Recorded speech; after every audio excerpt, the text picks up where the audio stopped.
días, mi nombre es Sebastián Sanamuriel, estudiante del Instituto 2, precinto Juan Vicente Moscoso. El día de hoy, a través de este video comprobatorio, voy a hacer una recopilación de todos aquellos temas que estuvimos trabajando a lo largo del recorrido de la asignatura de morfología y sintaxis. Primero estuvimos hablando sobre lo que fueron las concentraciones teóricas de la morfología y de la sintaxis, en donde estuvimos hablando que la unidad mínima del lenguaje escrito es la letra. En cambio, la unidad mínima del lenguaje oral es el fonema. Estuvimos hablando también sobre lo que fueron las acepciones o conceptos de morfología y de sintaxis, en donde dijimos que la morfología epistemológicamente proviene de la palabra griega que significa morfo, se divide en morfo, que significa forma, y logía, que significa estudio, de tal forma que la morfología se encarga de estudiar la estructura interna de las palabras. En cambio, la sintaxis se encarga de estudiar cómo están organizados los sintagmas o palabras dentro de la oración, pero ya con diseño o estructura fonética. De eso se encarga la sintaxis.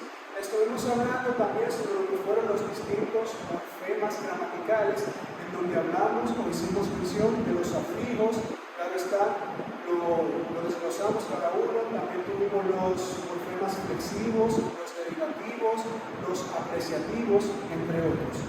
Estuvimos hablando que fue un tema de gran controversia a lo largo de la clase sobre lo que fueron las vocales abiertas y vocales cerradas, en donde pudimos identificar como abiertas aquellas vocales en donde para su utilización empleamos lo que son una apertura de los labios un poco más amplia o amplia en general, a diferencia de las vocales cerradas.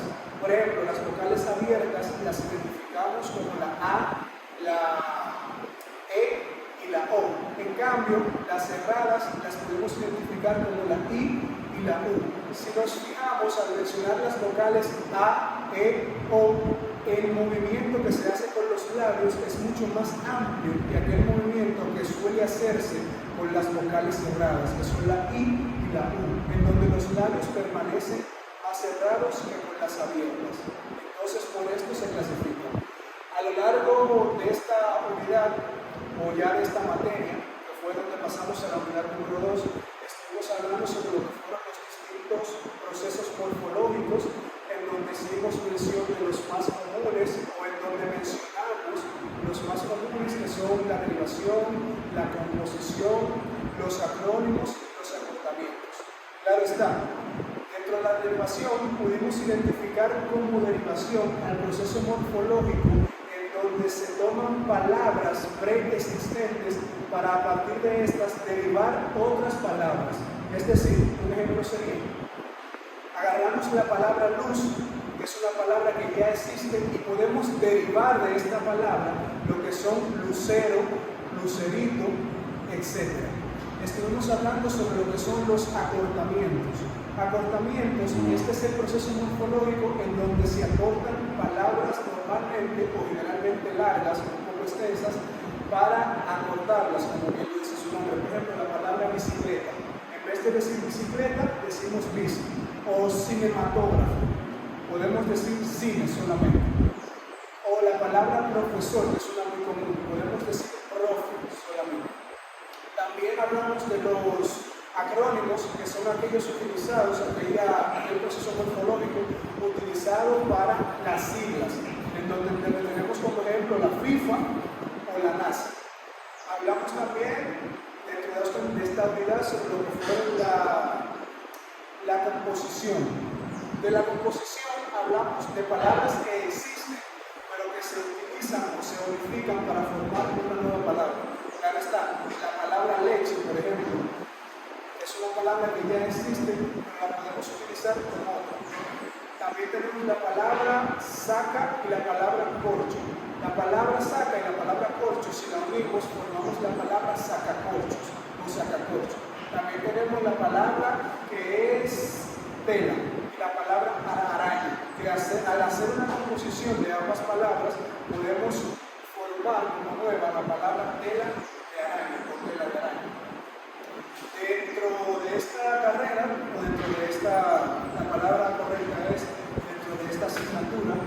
estuvimos hablando sobre los diferentes tipos de oraciones, donde tenemos las oraciones simples, las oraciones compuestas, subordinadas, coordinadas. Las simples dijimos que eran aquellas que están compuestas por un verbo y a la vez por un predicado. Las oraciones compuestas son aquellas que están formadas por más de un verbo y puede ser un solo predicado.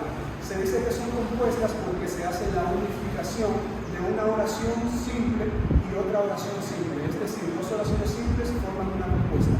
Tenemos las oraciones yuxtapuestas que podemos identificarlas por un punto y una coma, en donde si dividimos ambas palabras, ninguna deja de tener sentido.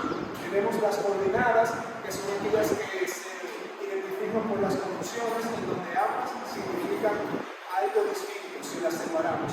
Y las subordinadas, que al contrario, al ser separadas, dejan de tener significado coherente. Dentro de la clase estuvimos hablando de los diferentes tipos de acentos, que fueron el prosódico, el diacrítico y el ortográfico. Fue un tema de controversia al principio porque se mostraba poco dominio sobre eso. Luego pudimos salir al camino con la ayuda del profesor. Finalmente hablamos de las oraciones activas y pasivas, en donde las activas son aquellas en donde la acción del verbo es realizada directamente por el sujeto. En cambio, la oración pasiva es aquella acción donde el sujeto participa de manera pasiva. Un ejemplo de esto, en manera activa sería: María pateó la pelota. Y en forma pasiva, la pelota fue pateada por María. Es Juan.